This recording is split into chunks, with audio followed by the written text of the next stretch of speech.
নমস্কাৰ বন্ধু বান্ধৱীসকল, মোৰ এটা অন্য ব্লগ লৈ সকলোকে মই স্বাগতম জনাইছোঁ। ভাবিলোঁ বহুত দিন ধৰি এইটো ব্লগ দিলে আজি এটা ব্লগ ষ্টাৰ্ট কৰোঁ। এয়া মই গোসাঁই মোৰ লগত অকণমান বাহিৰলৈ ওলাই আহিছোঁ আৰু এতিয়া ঘৰলৈ গৈ দেখিলোঁ যে বৌৰ দেউতাক আহিছে অকলে অকলে মাছ লৈ পেলাই।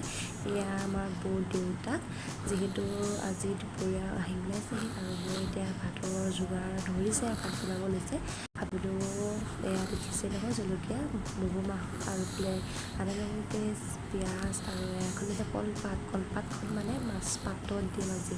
আৰু বৌয়ে যিহেতু বহুত ধুনীয়া বনায় আৰু এয়া বনাই গৈ আমাৰ হৈ গ'ল। এয়া বৌয়ে ভাত দিছে, এয়া দেখিছে নহয়, গুড়ৰ মাছৰ ভাজি, মগু মাহৰ চাটনি, মাছ পাতত দিয়া মাংস আৰু বোলে বইল দাইল খাই খুবেই ধুনীয়া লাগিলে। আৰু এতিয়া ভাত পানী খাই হ'ল আৰু মই এতিয়া আহিছোঁ মোৰ মানে লক্ষ্যস্থানলৈ ক'বলৈ গ'লে, কিয়নো মোৰ মানে ৰাস বুলি ক'লে মই বহুতেই ভাল পাওঁ। আজি ৰাসৰ প্ৰথম অখৰা আৰু এয়া মই ৰাসলৈ আছোঁ।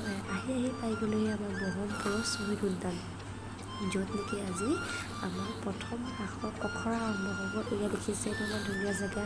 এয়া আমাৰ গোপীসকল ৰখি আছে আৰু আনফালে এয়া মোৰ মানুহজনে খোল তোলত পূৰা ব্যস্ত। ল'ৰাও অকণমান বজাইছে আৰু দেই।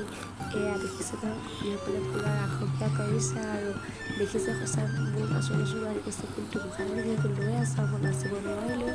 আৰু মই ইয়াতে জনাইছোঁ যে ভিডিঅ'টোত মই যিহেতু মই ৰাসত মোহিনী আকৌ হ'ল, সকলো চাব আহিব দেই। এয়া দেখিছে নহয়, কৃষ্ণসকলক শিকাইছে আৰু এয়া আমাৰ কৃষ্ণসকলে নাচিছে। যিহেতু আজি মই নচা নহ'লেই, মই যদি এনেকুৱা লাগি থাকে মই ভিডিঅ' কৰি আপোনালোকক দেখুৱাম কেনে হয় জনাবচোন। আৰু ৰাস চাবলৈ আহিব দেই আমাৰ ব্ৰহ্মপুৰলৈ। এয়া মই গোসাঁই মানুহ আহি এয়া শুই গ'ল দেখিছোঁ। ভিডিঅ'টো চাই কেনে পালে কমেণ্ট কৰি নিশ্চয় জনাব আৰু লগতে কাষত থকা বেল আইকনটো দবাই দিব।